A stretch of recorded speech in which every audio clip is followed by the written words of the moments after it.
चलिए, आप लोग का एग्जाम जो हुआ है स्कूल में 10+2 का फाइनल एग्जाम हुआ है, उसके लिए जो केमिस्ट्री का क्वेश्चन है उसके लिए सॉल्यूशन कर रहे हैं आईएससी स्टूडेंट विद्यार्थी के लिए। आप लोग जो है एक क्वेश्चन जो है मिला लीजिए कि कितना सही हुआ है। पहला क्वेश्चन जो है देखते हैं, फलक केंद्रित घनीय एकक कोशिका का पैकिंग संकुलन होता है। तो फलक केंद्रित घनीय एकक कोशिका का पैकिंग संकुलन जो होता है आपका, ये कितना होता है 0.74। बीसीसी का जो होता है आपका 0.68 और एससी का होता है 0.52। तो इसका संकुलन क्षमता कितना होता है 74%, इसका 68% और इसका कितना होता है 52%। ये खाली कितना होता है 26 और ये खाली कितना होता है 32 और ये कितना खाली होता है 48%। तो एफसीसी का संकुलन क्षमता जो होता है वो कितना होता है 0.74। फिर जो होता है निम्नलिखित में कौन धात्विक ठोस है? तो पीतल जो है आपका धात्विक ठोस है, ये धातु से बना है, प्लास्टिक धातु से नहीं है, हीरा में धातु नहीं है, ग्रेफाइट धात्विक नहीं होती है। तो पीतल आपका मिश्र धातु है, इसलिए एक धात्विक ठोस है। नेक्स्ट क्वेश्चन जो है आपका, रवा में जब इलेक्ट्रॉन ऋण आयन के खाली स्थान को दखल कर लेता है तो कौन सा दोष होती है? ये क्रिस्टल रवा है आपका। क्रिस्टल रवा में रिक्त स्थान जो है यहां पर से खाली होती है तो इलेक्ट्रॉन द्वारा अध्यासित होती है, इसको एफ केंद्र कहते हैं, जिस पर क्रिस्टल का रंग निर्भर करता है। एफ केंद्र का फुल फॉर्म होता है फार्बेनजेंटर केंद्र। तो फार्बेनजेंटर केंद्र पर क्रिस्टल का रंग निर्भर करता है, जैसे सोडियम क्लोराइड का पीला रंग होता है, लिथियम क्लोराइड का बैगनी रंग होता है ना, लिथियम क्लोराइड पोटेशियम क्लोराइड का बैगनी रंग होता है, लिथियम क्लोराइड का क्या होता है गुलाबी रंग। पोटेशियम क्लोराइड का बैगनी होता है, लिथियम क्लोराइड का क्या होता है गुलाबी रंग होता है, ये याद रखिएगा। फिर नेक्स्ट जो है आपका आगे बता रहे हैं इस आपका क्वेश्चन नंबर 4।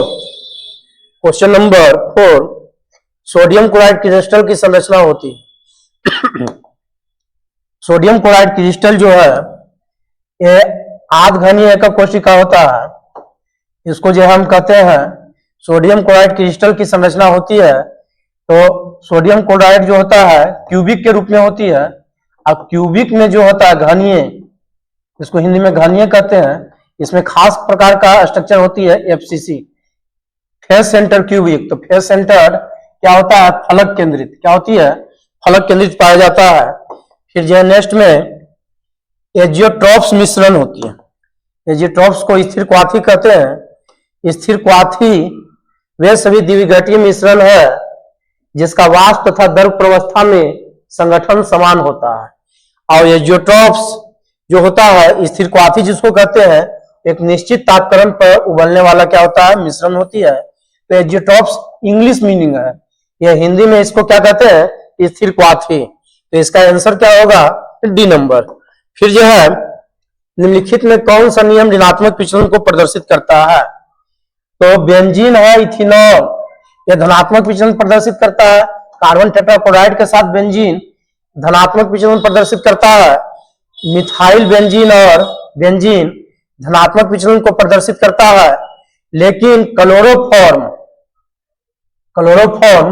का क्या होता है CH, Cl है, और एसीटोन CH3 एसीटोन जो है यहाँ पर यह बॉन्डिंग पाया जाता है, इसको हम लोग क्या कहते हैं हाइड्रोजन बॉन्ड। तो इसमें हाइड्रोजन बॉन्ड ये दोनों में होने के कारण ये ऋणात्मक विचलन को क्या करता है प्रदर्शित करता है। ऋणात्मक विचलन को क्या करता है प्रदर्शित करता है। 7 नंबर, शुद्ध जल की मोलरता होती है। तो शुद्ध जल है आपका, तो शुद्ध जल की मोलरता जो है कितना होती है? तो शुद्ध जल का आयतन कितना होता है आपका 100 ml, डेंसिटी कितना होता है 1 ग्राम प्रति मिलीलीटर। तो density equal to mass by volume. तो यहाँ पर से रख दीजिएगा तो डेंसिटी मास कितना है आपका निकालना है, अब वॉल्यूम कितना है आपका 100 ml, और इसका डेंसिटी का मान कितना है 1 ग्राम प्रति मिलीलीटर, तो मास अब आई कितना 100 ml है ना, तो मास इक्वल टू कितना हो जाएगा 100 ml और 1 ग्राम प्रति मिलीलीटर, तो मिलीलीटर से मिलीलीटर कैंसिल हो जाएगा, तो ये कितना हो जाएगा आपका 100 ग्राम। तो मोलरता क्या होती है, मोलरता इक्वल टू WA/MA 1000, अभी क्या चीज में होता है मिलीलीटर में। तो वेट कितना है आपका शुद्ध जल का जो है आपका भार जो है, तो शुद्ध जल का जो है भार कितना आपका निकालिए 100 ग्राम मोलर भार, तो H2O का मोलर भार 2 गुने 1 ग्राम और प्लस 16 ग्राम, तो 16 दू कितना हो गया 18 ग्राम, तो ये 18 हो जाएगा 1000। और आयतन कितना निकाल लिए हो, आयतन कितना मान लिए हैं 100 ml, तो 100 ml है, 100 से 100 क्या आपका कट जाएगा, 1000 में 18 से भागा दीजिएगा तो 55.55 आएगा, 1895, तो कितना आंसर आपका आएगा बी नंबर। फिर जो है 7 नंबर क्वेश्चन के बाद 8 नंबर क्वेश्चन, निम्नलिखित में किसका संप्रासरी दाब सबसे अधिक होता है, तो जिसका प्रासरण दाब अधिक होगा है ना पाई भी इक्वल टू INRT, तो जिसका वानठप गुणांक अधिक होगा, तो ग्लूकोज का वानठप गुणांक 1 होता है, यूरिया का 1 होता है ना, सोडियम क्लोराइड का वानठप गुणांक 2 होता है, पोटासियम का K2SO4 Al2SO4 के होल 3 24H2O होता है, तो ये टूटेगा आयन के रूप में 2K प्लस SO4 माइनस 2, तो Al2, तो यहाँ 2Al प्लस 3 और 3SO4 माइनस 2, तो 3 और 2 5, 1 6 और 2 8, तो इसका जो है नंबर ऑफ आयन जो है कितना मिल रहा है आपका 8, तो 8 नंबर ऑफ आयन मिलने के कारण इसका एलम विलियम का संप्रासरणी दाब सबसे अधिक होगा। फिर जो है मोलल अवनवन स्थिरांक निम्नलिखित में किसके द्वारा व्यक्त होता है, तो मोलल उन्नयन स्थिरांक जो होता है इसको कहते हैं क्वथनांक का उन्नयन स्थिरांक, तो क्वथनांक का उन्नयन स्थिरांक मोललता के समानुपाती होता है, तो delta F equal to KF into F, तो KF equal to delta TF अब बाई क्या होगा M, तो KF equal to delta TF by M, तो ये कितना नंबर होगा आपका डी नंबर, कितना नंबर होगा D number, KF equal to delta TF by M हो जाएगा। फिर जो है क्वेश्चन नंबर 10 है ना, एक वायुमंडलीय दाब वह तापक्रम है जिस पर पदार्थ के ठोस और द्रव दोनों बराबर, दोनों जो है अवस्थाएं साम्य रहती हैं, तो ठोस जैसे जल बर्फ में जम जाती है, तो हिमांक जो होता है हिमांक बिंदु है 0 डिग्री सेंटीग्रेड माना जाता है, तो इस स्थिति पर हिमांक वह बिंदु है या ताप है जिस पर द्रव का ठोस और द्रव का जो है अवस्थाएं जो है दोनों क्या होती है समान रहता है, तो इस बिंदु को क्या कहते हैं हिमांक कहते हैं। ठोस और द्रव का दोनों का अवस्थाएं क्या हो जाती है समान हो जाती है, जैसे जल किस में बदल गया बर्फ में, तो बर्फ में बदल जाएगा, तो ये दोनों का अवस्थाएं क्या रहती है समान रहती है। फिर देखिए नेक्स्ट में जो है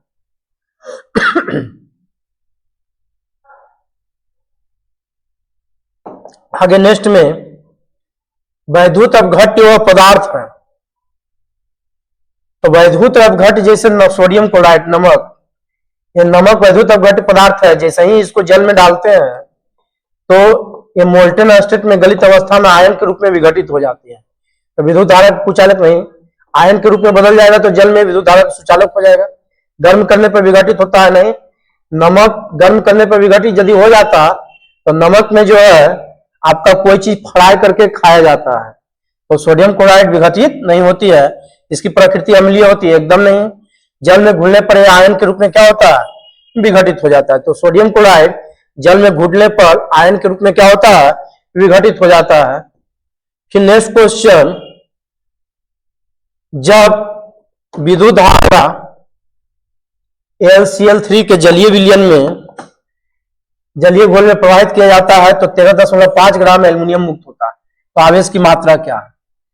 तो यहां पर से एल्युमिनियम पर कितना चार्ज है? +3। तो एल्युमिनियम क्लोराइड टूटेगा तो Al+3 और 3Cl- देगा। तो एल्युमिनियम 3 इलेक्ट्रॉन को ग्रहण करके Al में बदलेगा। तो इसमें कितना फैराड होगा? ये जो है 3 इस पर चार्ज है तो 3 फैराड आवेश से कितना ग्राम एल्युमिनियम मुक्त होता है? 27 ग्राम एल्युमिनियम मुक्त होती है 3 फैराड आवेश से। तो कितना कर रहा है आपका कि 13.5 ग्राम एल्युमिनियम मुक्त होने के लिए। तो उल्टा भी लिख सकते हैं, 27 ग्राम एल्युमिनियम मुक्त होता है 3 फैराड आवेश से। ठीक है, तो 1 ग्राम एल्युमिनियम कितना से मुक्त होगा? 1 ग्राम एल्युमिनियम जो मुक्त होगा 3 फैराड बटा 27 से। तो इसलिए 13.5 ग्राम एल्युमिनियम मुक्त कितना से होगा? तो 3 फैराड बटा 27 13.5। तो गुना कीजिएगा तो 2 आ जाएगा और 3 बटा 2 कितना आ जाएगा? 1.5 फैराड। क्या हो जाएगा आंसर? 12 का कितना नंबर हो जाएगा आंसर? 1.5 फैराड। 1.5 फैराड होगा। फिर है नेक्स्ट में, तनुता बढ़ाने पर विशिष्ट चालकत्व क्या होती है? विशिष्ट चालकत्व को सी से कहते हैं, C = L R/A। तो L R/A, तो C L से गुना कर दीजिएगा तो L² R A गुने L। तो L² R इंटू कितना V क्या है बाबू? आयतन। तो तनुता करने पर आयतन बढ़ेगा तो विशिष्ट चालकत्व का मान घटेगा। तो इसका आंसर कितना हो जाएगा? बी नंबर, है ना। फिर नेक्स्ट में जो क्वेश्चन होता है, निम्नलिखित में किसका उपयोग लवण सेतु में होता है? तो लवण सेतु में उसका होता है जिसका मोबिलिटी ऑफ आयन बराबर होती है। तो K+ और Cl- का इलेक्ट्रॉन की गतिशीलता बराबर होने के कारण इसका यूज क्या किसमें किया जाता है? लवण सेतु में किया जाता है ना। फिर जो है लवण सेतु में और जो है यूज होती है पोटेशियम नाइट्रेट का होता है, सिल्वर नाइट्रेट नहीं होती है, कॉपर सल्फेट नहीं होता, KBr नहीं होता, क्योंकि गतिशीलता नहीं होती है, याद रखना पड़ेगा, है ना। KNO3 होता है, अमोनियम नाइट्रेट की भी किया जाता है NH4NO3 का। ये 3 को याद रख लीजिएगा।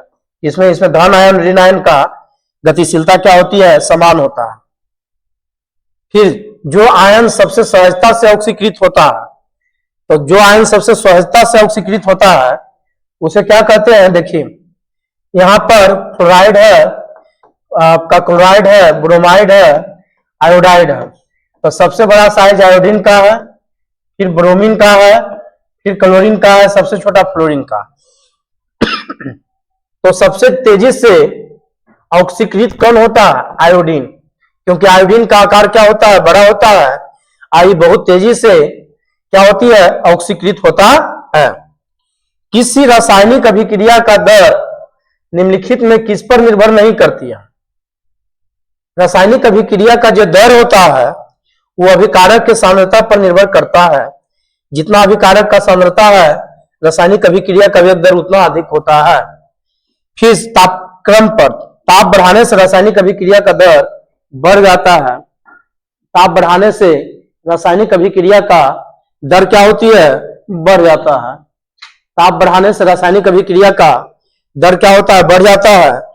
फिर अभिकारकों की प्रकृति पर, अभिकारक जो पाउडर अवस्था में होता है तो इसका जो है रासायनिक अभिक्रिया का दर अधिक होती है।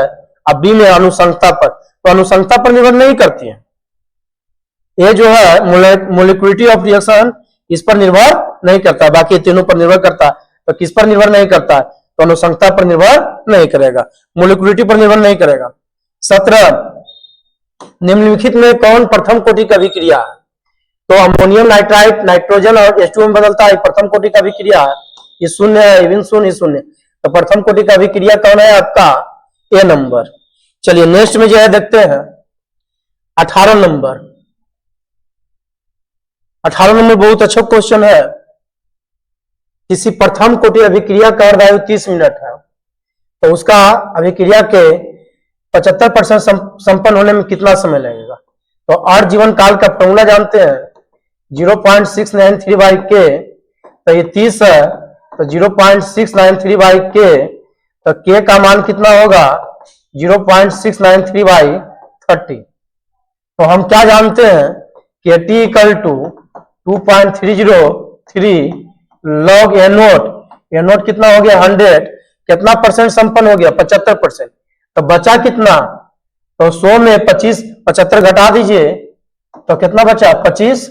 तो यहां पर से टी इक्वल टू 2.303 लॉग 100, आई कितना हो गया 25, अब आई कितना के, तो टी इक्वल टू 2.303 आई 25 चक 100, ये क्या होगा लॉग 2 के स्क्वायर, और के का मान कितना होता है 0.693 बाई 30, तो इसको जो है काट दीजिएगा तो ये 0.301 आएगा, 0.301, तो टी का मान कितना होगा 30 ऊपर जाएगा और नीचे 0.301 आई 2 लॉग कितना होगा 2, तो यहाँ पर ये कितना होगा 30 दूना 60 और लॉग 2 का मान 0.301 कट जाएगा, तो ये कितना आएगा 60 मिनट, और 60 मिनट मतलब क्या होता है 1 घंटा, 1 घंटा कितना होगा आपका बी नंबर कितना होगा 1 घंटा होगा बी नंबर,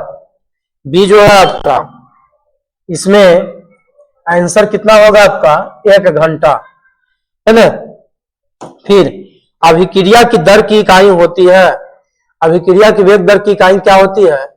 अभिक्रिया के वेग दर का इकाई होता है, रासायनिक अभिक्रिया के वेग दर का इकाई होता है आपका मोल प्रति लीटर प्रति सेकेंड, है ना। सांद्रता में परिवर्तन की दर, सांद्रता होता है, सांद्रता को बड़ी ब्रैकेट में लिखते हैं और नीचे क्या होता है सांद्रता में परिवर्तन की दर, दर क्या होता है समय, इसका सांद्रता का क्या होता है मोल प्रति लीटर, और समय का क्या हो गया सेकेंड, ऊपर जाएगा तो प्रति सेकेंड, तो मोल प्रति लीटर प्रति सेकेंड कितना नंबर मिला सी। जो विद्यार्थी ठीक मारा है वो सही मारा है। चलिए आपको जो है जल्दीबाजी में क्वेश्चन नहीं डिस्कस कर रहे हैं, नहीं तो कितना जो है क्वेश्चन पहले आउट करके डिस्कस करता है यूट्यूब पर बहवाई लूटने के लिए, तो बहवाई नहीं है। ठीक, आपको जो एक क्वेश्चन जो है एग्जाम दे दिए हैं, अब मिलाइए सब क्वेश्चन, आपको जो है एक क्वेश्चन बहुत ही अच्छा से डिस्कस कर रहे हैं। हाइड्रोजन निम्नलिखित में किसके द्वारा अधिशोषित होती है? तो हाइड्रोजन निकेल द्वारा भी होता है, प्लेटिनम और प्लेटिनम द्वारा, तो इसमें तीनों होगा, इनमें से सभी। किसी ताजा अवक्षेपित पदार्थ में उपयुक्त वैद्युत अपघट्य डालकर कोलाइडी कणों की बनाने की प्रक्रिया को हम लोग क्या कहते हैं पेप्टिटाइजेशन, तो पेप्टिकरण होगा, हिंदी में पेप्टिकरण कहते हैं इसको। ये परिभाषा है, इस परिभाषा को आप लोग याद रखिएगा। फिर जो है क्वेश्चन नंबर 22, किसी द्रव स्नेही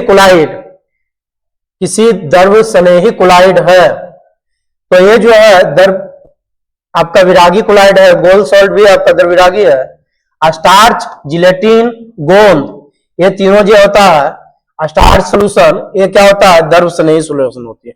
अवशोषण में मुक्त ऊर्जा क्या कहलाती है? एडजॉर्प्शन एनर्जी, एडजॉर्प्शन एनर्जी को अधिशोषण ऊर्जा कहते हैं, अधिशोषण ऊर्जा कहते हैं। फिर जो है किसी अयस्क के प्रगलन के समय फ्लक्स का क्या कार्य होता है? तो अयस्क में प्रगलन के समय फ्लक्स का कार्य होता है गैंग का निकालना, गैंग को क्या होता है निकालना। फ्लक्स गैंग से अभिक्रिया करके सुद्रावक का निर्माण करता, आपका स्लैग का निर्माण करता है ना। तो स्लैग को हम लोग क्या कहते हैं धातुमल का निर्माण करता है। फ्लक्स के हिंदी में आपका सुद्रावक कहते हैं। तो सुद्रावक गैंग से अभिक्रिया करके धातुमल का निर्माण करता है, तो गैंग हट जाता है, गैंग क्या होता है हट जाती है। वैद्युत अपघटन विधि में निम्नलिखित में किसका निष्कर्षण होता है? तो वैद्युत अपघटन विधि में निम्नलिखित में किसका निष्कर्षण होता है? तो वैद्युत अपघटन विधि से क्षार धातु का निष्कर्षण होता है, एल्युमिनियम में एल्यूमिना का भी निष्कर्षण होता है, क्षार मृदा धातु के भी होता है, तो इनमें से क्या होगा सभी जो, चलिए ठीक है। प्रक्षेत्र शोधन विधि से प्राप्त किया जाता है, इसमें सबसे विशुद्ध धातु का निर्माण किया जाता है। प्रक्षेत्र शोधन विधि से प्राप्त किया जाता है, इसमें अत्यंत शोधन विधि है। चलिए नेक्स्ट जो है आपका, निम्नलिखित में किस धातु का निष्कर्षण निक्षालन विधि से होती है? तो निक्षालन विधि से मैग्नीज गोल्ड का किया जाता है निक्षालन प्रोसेस से। तो इसका आंसर क्या हो जाएगा? Au है ना, निक्षालन विधि से किया जाता है, Au हो जाएगा आपका, गोल्ड हो जाएगा। निम्नलिखित में किसका जल अवघटन नहीं होता? बहुत अच्छा क्वेश्चन है, जल अवघटन किसका नहीं होता? तो इसमें आर्सेनिक क्लोराइड है, एंटीमनी क्लोराइड है, फास्फोरस ट्राइफ्लोराइड है और नाइट्रोजन ट्राइफ्लोराइड है। तो इसमें सबसे छोटा आकार नाइट्रोजन का होता है। नाइट्रोजन का छोटा आकार विद्युत ऋणात्मकता अधिक होती है, तो यही कारण है कि नाइट्रोजन फ्लोराइड अधिक विद्युत ऋणात्मक तत्व और छोटा आकार होने के कारण यह जल द्वारा अवघटित नहीं हो पाता है, इसलिए इसका आंसर क्या होगा? NF3। निम्नलिखित में किसका ऑक्साइड सबसे अधिक अम्लीय है? तो इसका भी आंसर यही होगा, सबसे साइज में छोटा नाइट्रोजन का होता है और नाइट्रोजन अधिक विद्युत ऋणात्मकता होने के कारण जो है सबसे अधिक अम्लीय प्रकृति का होता है। चलिए नेक्स्ट में जो है आपका क्वेश्चन, IF5 में प्रसंकरण होता है, तो आयोडीन पेंटाफ्लोराइड IF 4 1 5 1 2 3 4 1 5। आयोडीन पेंटाफ्लोराइड में, आयोडीन में जो है से इलेक्ट्रॉन कितना होता है? 7। इसमें 5 और 2 कितना हो गया आपका?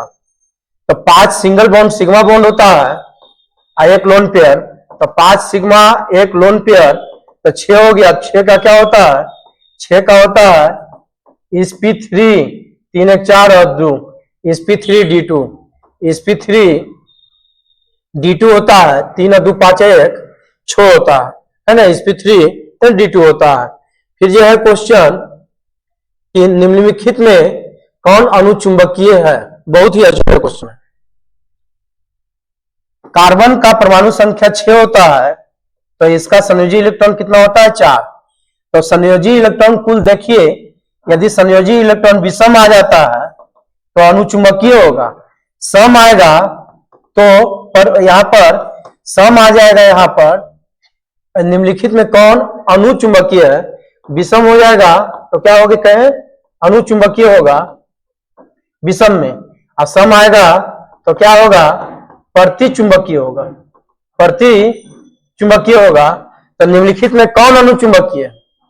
तो अणुचुंबकीय कौन होगा? कार्बन का 4 और 6 गुने 2 12 4 16, तो ये 16 इलेक्ट्रॉन सम है, इसलिए प्रतिचुंबकीय होगा। सल्फर का 6 और 6 गुने 2 12 6 18 सम है, तो ये प्रतिचुंबकीय होगा। और क्लोरीन का यहाँ पर 7 और 6 गुने 2 तो 12 7 19, तो ये अणुचुंबकीय हो जाएगा, बी नंबर। इसका देखते हैं, सिलिकॉन का 4 होता है संयोजी इलेक्ट्रॉन और 6 गुने 2 12 4 16, ये सम संख्या है, तो सम जो रहेगा प्रतिचुंबकीय, तो अणुचुंबकीय कौन हो गया आपका? ClO2। सबका संयोजी इलेक्ट्रॉन याद रखिएगा तत्व का, कुछ कुछ तत्व का, तो इस तरह का क्वेश्चन तो बन जाएगा। नेक्स्ट क्वेश्चन है, सबसे हल्की एवं अज्वलनशील गैस। ज्वलनशील नहीं है, अज्वलनशील, जो जलता नहीं है इसमें अज्वलनशील। हाइड्रोजन तो ज्वलनशील है, तो अज्वलनशील कौन होगा? तो अज्वलनशील जो है आपका से हो जाएगा आपका, इसमें आपका ज्वलनशील हीलियम। और सबसे ज्वलनशील कहता, तो ज्वलनशील कहता तो क्या मारते हैं? हाइड्रोजन। जेनन डाइफ्लोराइड की संरचना होती है, बहुत अच्छा क्वेश्चन है। जेनन डाइफ्लोराइड की संरचना होती है, जेनन में 2 फ्लोरीन लगा हुआ है, जेनन हो गया और ये फ्लोरीन है आपका, तो जेनन फ्लोरीन इसका 8 होता है, तो 2 भाग ले लिया है, तो 2 2 4 है ना, 2 6 3 लोन पेयर है और 2 बॉन्ड पेयर, तो 3 और 2 5, तो 5 के क्या होगा? sp3d 3 1 4 1 5, तो sp3d इसका प्रसंकरण हो जाएगा और इसकी आकृति क्या हो जाएगी? त्रिकोणीय द्विपिरामिड डी। तो इसका आकृति होता है त्रिकोणीय द्विपिरामिड पिरामिडी हो जाता है, तो प्रसंकरण sp3d होगा और त्रिकोणीय द्विपिरामिडी होगा। चलिए नेक्स्ट जो है आपका सोडियम हाइड्रोक्साइड, बहुत अच्छा क्वेश्चन है।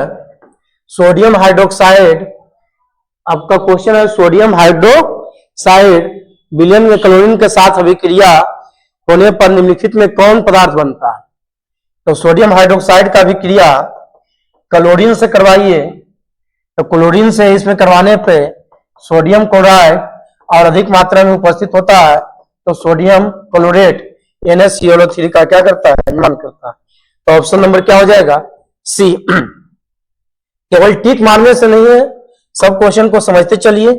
35 नंबर क्वेश्चन, निम्नलिखित में किसका धनात्मक ऑक्सीकरण अवस्था प्रदर्शित नहीं करता?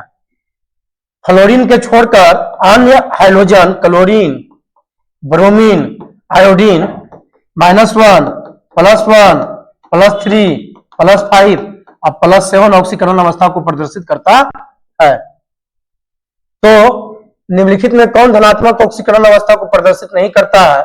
तो फ्लोरीन जो होता है -1 ऑक्सीकरण अवस्था को प्रदर्शित करता है, तो इसका आंसर क्या हो जाएगा, बी नंबर। कितना हो जाएगा आपका, बी नंबर हो जाएगा, फ्लोरीन हो जाएगा। फिर नेक्स्ट में निम्नलिखित में सबसे कम वाष्पशील है, तो सबसे कम वाष्पशील कौन है?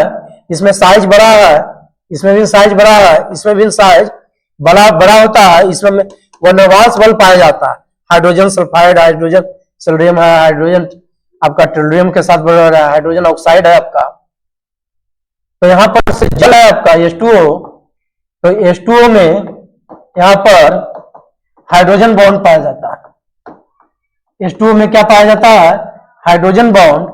हाइड्रोजन बॉन्ड होने के कारण एक दूसरे के अणु बहुत जटिल से आपस में जुड़े होते हैं, जिसके कारण एक कम वाष्पशील होते हैं, क्योंकि हाइड्रोजन बॉन्ड एक स्ट्रॉन्ग टाइप का बॉन्ड होता है। चलिए नेक्स्ट में क्रोमियम का इलेक्ट्रॉनिक विन्यास। क्रोमियम का इलेक्ट्रॉनिक विन्यास पूछा है।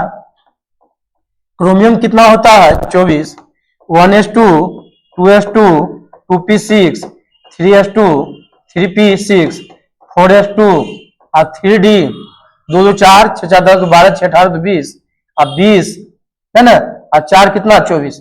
लेकिन ये होता नहीं, डी में 1 2 3 4 1 5 1 2 3 4, तो डी हाफ फिलेट हो जाना चाहिए, तो हाफ फिलेट में स्टेबल होता है, इसलिए एस का एक इलेक्ट्रॉन इसमें चल जाता है, तो 4s1 और 3d5 हो जाती है।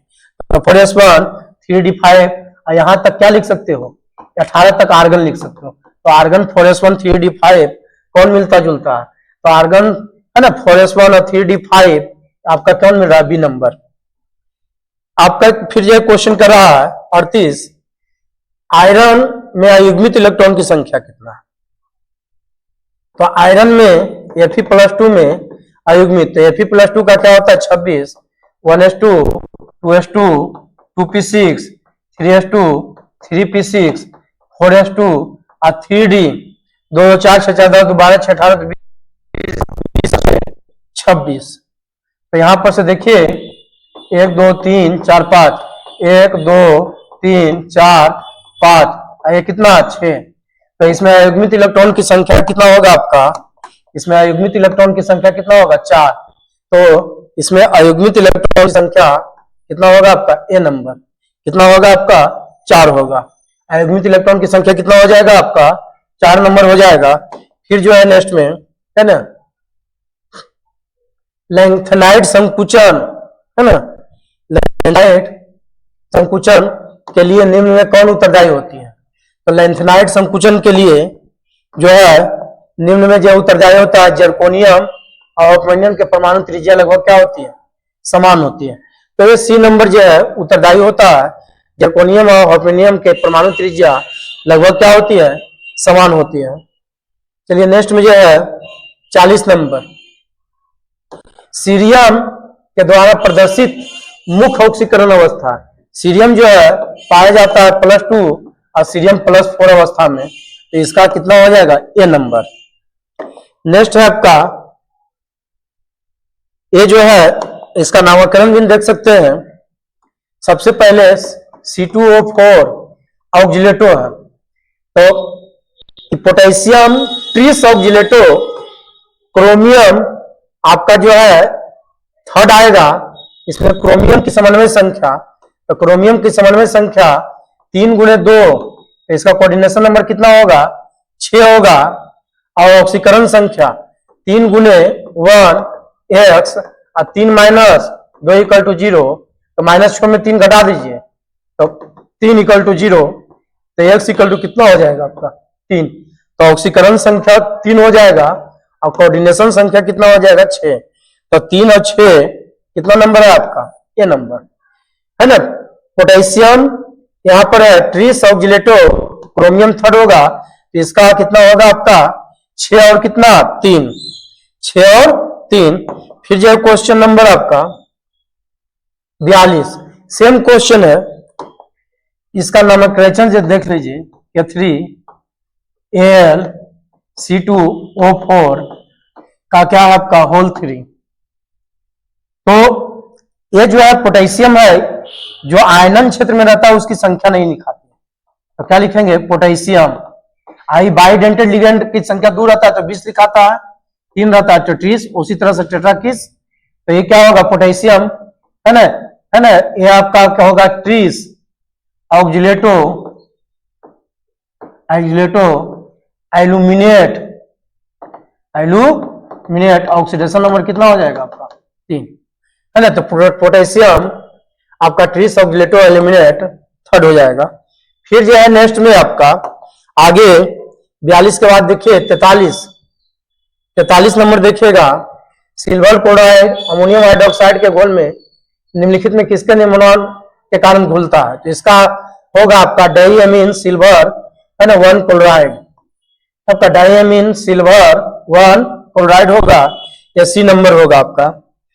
चलिए निम्नलिखित में किसका अष्टफलकीय जटिल यौगिक है, तो अष्टफलकीय जटिल यौगिक जो होता है इसका कोऑर्डिनेशन नंबर कितना होता है 6, कोऑर्डिनेशन नंबर 6 होता है, तो इसका आंसर कितना हो जाएगा ए नंबर। इसका कोऑर्डिनेशन नंबर 4 है, 4 है, 4 है, तो 6 में यही होता है आपका 44 का ये हो जाएगा। फिर नेक्स्ट क्वेश्चन देखिए 45 में, निम्नलिखित में किसकी अभिक्रिया शुष्क ईथर में मैग्नीशियम से कराने पर ग्रिग्नाट रिएक्शन बनता है, तो जब अल्काइल हैलाइड का अभिक्रिया मैग्नीशियम धातु से करवाते हैं शुष्क ईथर की उपस्थिति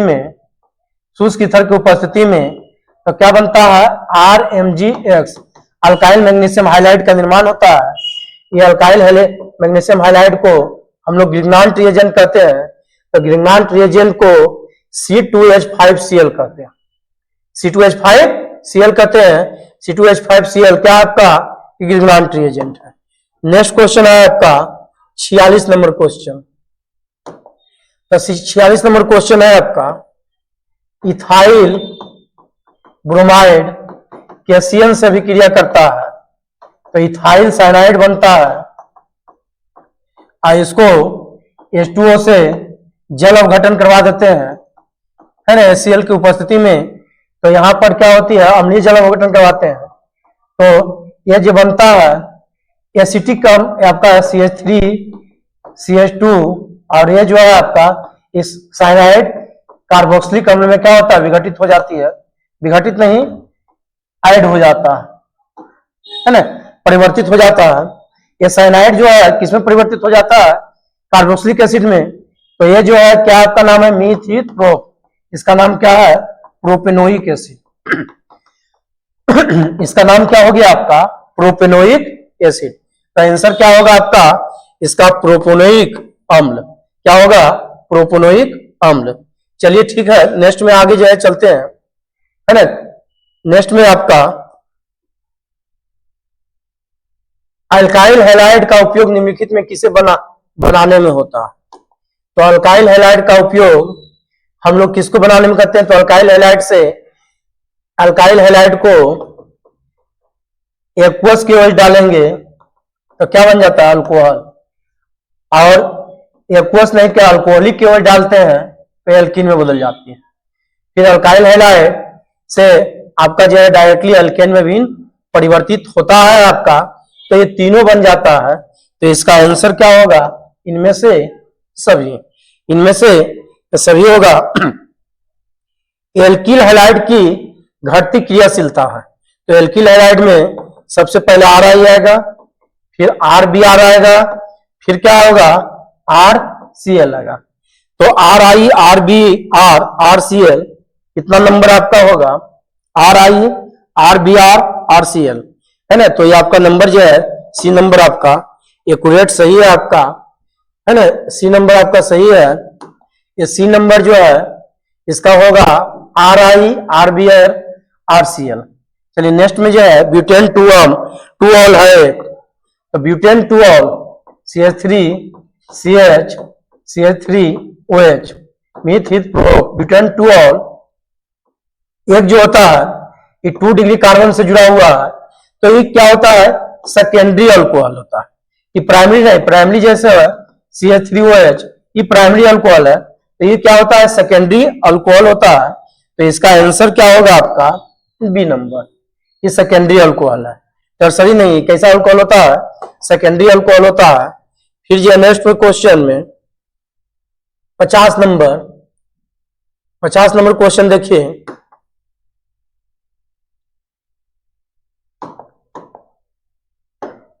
परिशोधित स्पिरिट में रहता है, तो परिशोधित स्पिरिट उसमें उसको कहते हैं जिसमें 95.5% क्या होती है अल्कोहल होता है। 95.5% क्या होता है अल्कोहल होता है। निम्नलिखित में कौन अल्कोहल ल्यूकस अभिकारक में सबसे तीव्र गति से अभिक्रिया करता है।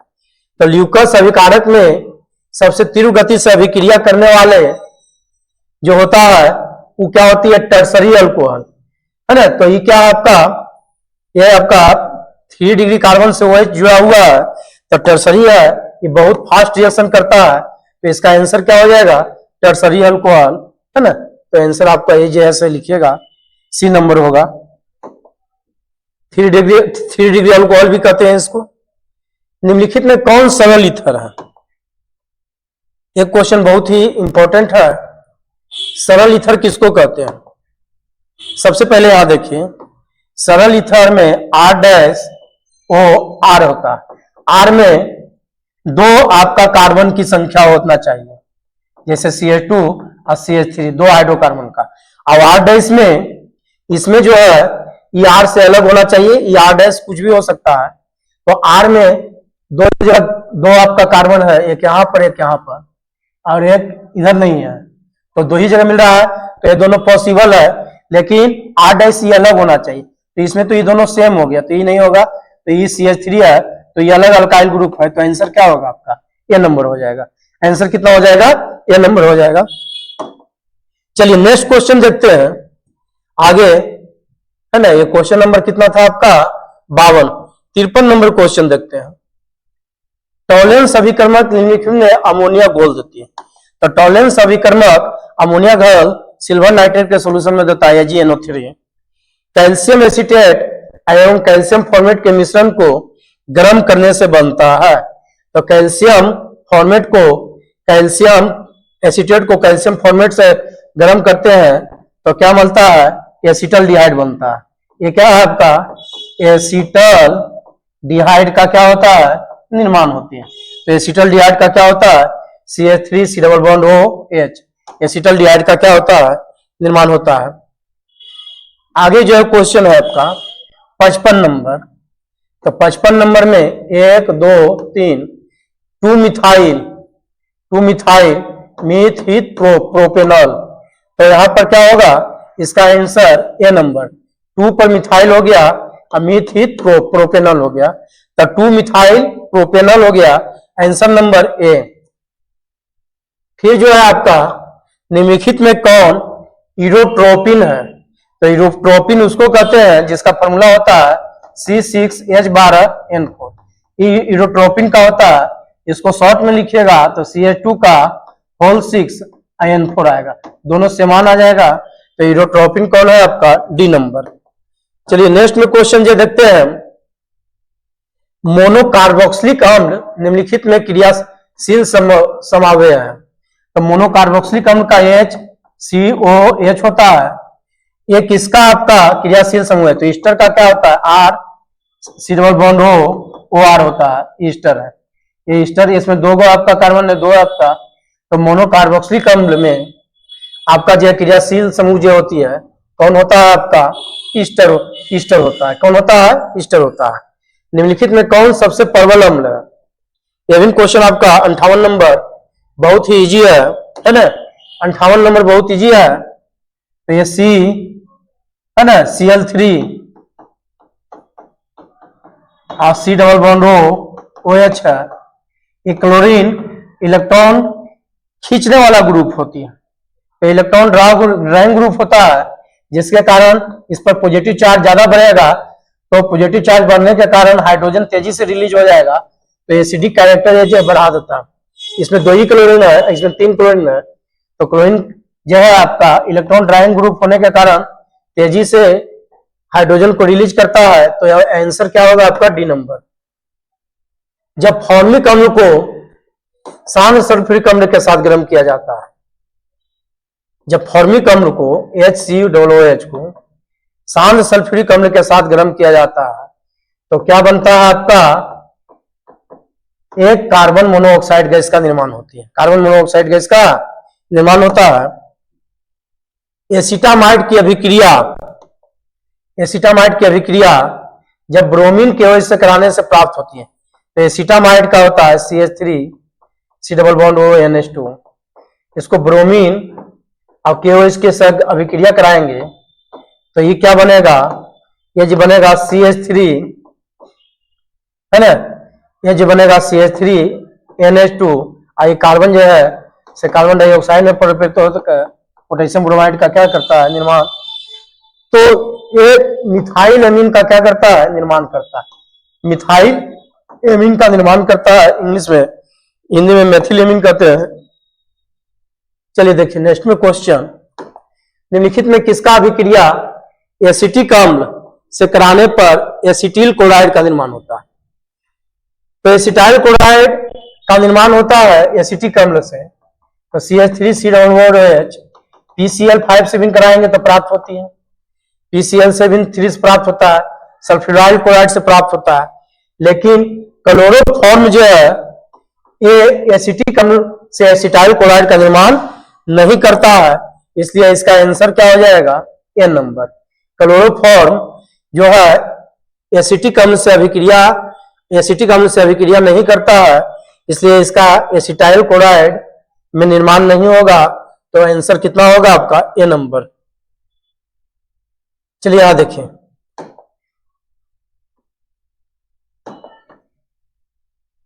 गैब्रियल थैलीमाइड है ना, आपका क्वेश्चन है गैब्रियल थैलीमाइड संश्लेषण का उपयोग निम्नलिखित में किसे बनाने में होता है? तो आपका गैब्रियल थैलीमाइड संश्लेषण का उपयोग ये होता है प्राइमरी एमीन। तो प्राइमरी एमीन को 1 डिग्री एमीन कहते हैं, तो 1 डिग्री एमीन क्या है, फॉर्मूला कितना हो जाएगा, ए नंबर।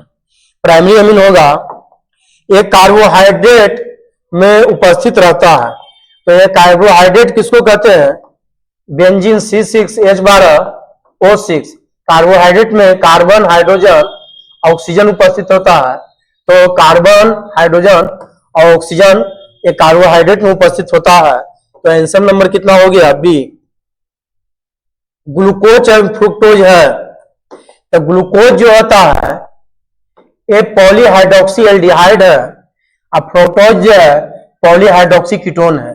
एक में एल्डिहाइड ग्रुप पाया जाता है और दूसरा में कीटोन ग्रुप पाया जाता है, तो दोनों क्या है, आपस में अलग अलग फंक्शनल ग्रुप है, इसलिए क्रियाशील समावयव होगा, है ना। फिर कॉडी लीवर तेल निम्नलिखित में किसमें उपस्थित होती है? तो कॉडी लीवर विटामिन ए में पाया जाता है, याद रखिएगा। अल्प मात्रा में विटामिन ई भी होता है, लेकिन वो जरूरी नहीं है। पेप्टाइड बॉन्ड सही होती है, तो पेप्टाइड बॉन्ड होने के लिए C डबल बॉन्ड हो कार्बोनाइल चाहिए, एक आपको कीटोन ग्रुप भी होती है, और नाइट्रोजन और हाइड्रोजन, और इधर अल्काइल जुड़ा रहता है, तो इधर भी अल्काइल, इधर भी अल्काइल, इधर हाइड्रोजन नहीं, तो ये गलती हो जाएगा।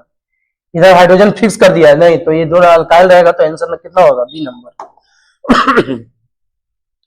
फिर देखिए नेक्स्ट 67 में निम्नलिखित में कौन संलग्न बहुलक है? तो नाइलॉन 66 जो है ये संघनन बहुलक होता है, तो 67 का कितना हो जाएगा, सी नंबर।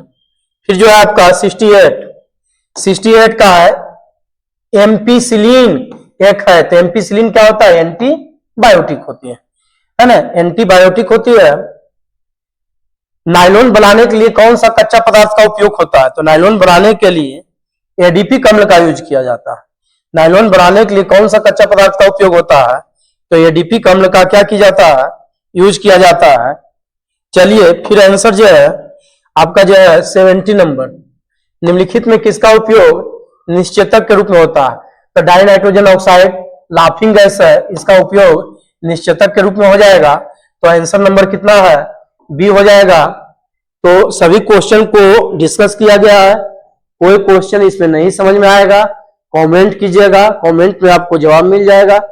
ठीक है, आप लोग बहुत अच्छा तरह से क्वेश्चन को कीजिए, है ना। और एक ध्यान दीजिए सामाजिक रूप से कि आप पढ़ने पर ज्यादा ध्यान दीजिए, अफवाह पर नहीं ध्यान दीजिए। कोई टीचर को अफवाह जो है से आजकल समाज में जो है ज्यादा इधर से उधर करता है, क्योंकि समाज में रिजाला टाइप के व्यक्ति जो है ज्यादा उत्पन्न हो गया है ना। तो इसलिए पढ़ने पर ज्यादा ध्यान दीजिए। ठीक है, थैंक्स फॉर वॉचिंग।